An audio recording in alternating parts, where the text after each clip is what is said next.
Аслан Орақбаев, кешірдім. 7 қағида. Бұл кітап 7 түрлі қағидаға негізделген. Бірінші қағида. Кешіру дегеніміз қарсы тараптың жасаған жамандығын түк болмағанда ұмытып кету емес. Керісінше, оны ойыңнан, санаңнан өшіріп тастау. Осы қағиданы ешқашан ұмытпа. Бұл айтуға оңай деп сөзі бөле жөнелетін жандарға қатысты жауап. Екінші қағида. Өміріңде болып жатқан жағдайлардың барлығы өзің тілеп алған немесе саған пайда беретін сабақ. Ғұмырыңдағы жайттардан сабақ алмастан оларды ысырып тастауды доғар. Бұл қағиданы жазып алып, көзге көрінетін жерге қойып қой. Өмір бізді жақсы көрмейді деп налитындарға осылай жауап берсең болады. Үшінші қағида. Қайғың қаншалықты ауыр болса да, көңіліңе жақын алма. Жүрегіңе жақын қабылдама.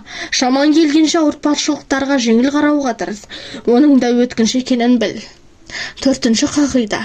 Көпшілігіміз қиял әлемінде өмір сүргендіктен күйзеліске түсіп жүреміз.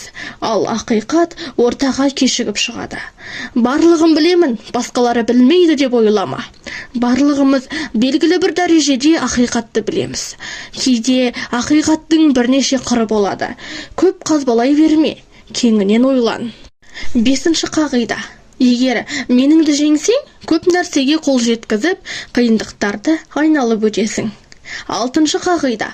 Сен періште де, шайтан да емессің. Сен адамсың. Сол адамшылдығыңмен шұғылдан. Өзіңдегі адамдықты қабылда. Әлбетте қателесесің, жығыласың.